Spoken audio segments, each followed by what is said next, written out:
A7S III in 2024. Why did I pick this camera? Let's talk about it today.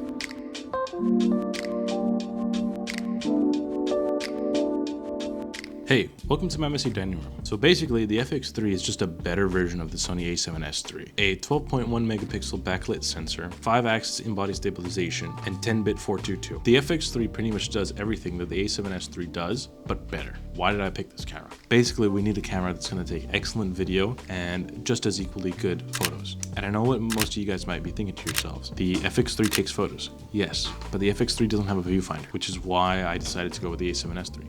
But then you also might be asking yourself as well, why didn't you just pick the A7IV? So I chose the A7IV, like you said, the one we're recording on, because of the photography capabilities. Again, I'm a photographer, he's a videographer, and I remember when the A7IV came out, this one was still on back order at Best Buy, so I was scared, and I was like, I gotta get this camera as soon as possible. But the A7IV, the dynamic range, the shutter speed, I mean, it's honestly such a great camera, and the A7IV has that capability of getting into video, and it shoots 10-bit, 422, 24 frames a second, 60 frames a second. Although it does go into Super 35 when it's at 60 frames per second, I don't find it to be a problem. The low light capability of the camera, you know, paired with the lens. Right now we have the Sigma 35 1.4 art lens. Yeah, it's 32 megapixels, you know, so I have a lot to work with. I won't lose quality. So that's why he chose his A7IV. And honestly, all of those qualities are amazing. It's an amazing stills camera, it's an amazing video camera. But as someone who's a little bit more video centric and as somebody who's gonna be kind of taking the lead on video, I needed something that was gonna be robust, something that was gonna be able to handle everything that I threw at. And that's why I really chose the A7S III. Not only does it have amazing image quality with that 15 stops of dynamic range,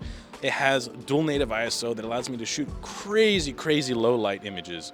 And again, it's still a great, decent photos camera that honestly is pretty good as a B camera for stills, but I just need it to be there in case I need to help out. And nothing crazy, but again, something that I could complement the A7IV that we're shooting on right now. So right now we're gonna go ahead and test out what the A7S III is, and we're gonna compare it and contrast it with the A7IV. We'll put it in some low light testings, and we'll really try to push the limits so that you guys can kind of see what it's like to have both cameras on hand and just kind of play around with them. I did a workout for like 2 hours where I did 100 squats, 100 leg extensions, and 100 hamstring curls. And throughout this whole day, I've been walking, just falling. I fell in the shower. I fell just walking around downtown. Bro, for real. Walking, maybe somewhat walking.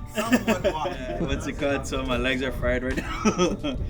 I guess I'll squat down. Yeah. So basically what we're going to do is we're going to be doing like kind of a comparison thing on the A7S III versus the A7IV. Obviously, you guys can see it's pretty dark. Right now we're recording on the A7S III at ISO 2800. We're going to kind of just test the difference, see if you guys can visually, practically see a difference in low light. We do have a couple lights here. We're going to be looking kind of more at the noise, and we're just going to kind of see like what's the difference. I put it in worse lighting environments. I think it holds up pretty good. Right now we only are using 2 lights right here, so illumination is very limited. I mean, I've seen some videos on the A7S III, and I know that it's very good in low light. With it being a camera meant for video, I feel like it's gonna do a whole lot better than the A7IV, just because the A4 is a hybrid. It's meant for both video and for photos, but I mean the A7S III is just dedicated to video, so yeah. I think it's gonna do better. Maybe there's some of you guys out there who want to buy an A7IV but are curious about the video low light, so we're gonna test it out today.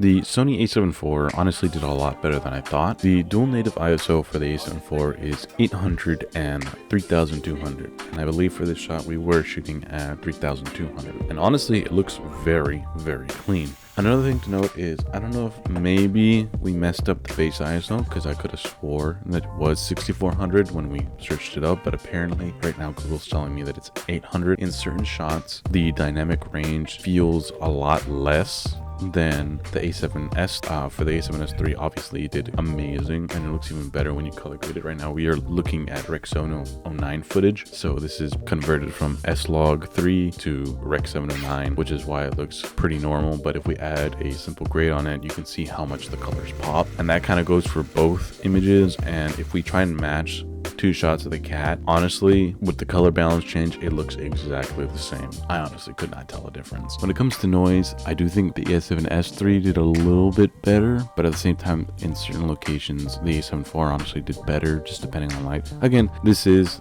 low light. I mean, if we really wanted to push this camera, we would literally be filming in pitch black with just one light, which is kind of basically what we did. It's just this light was really bright. But other than that, I think both cameras did very well. But let me know what you guys think down below. Also, let me know what other tests you would like for me to run. I'd be more than happy to push these cameras even further when it comes to both photo and video.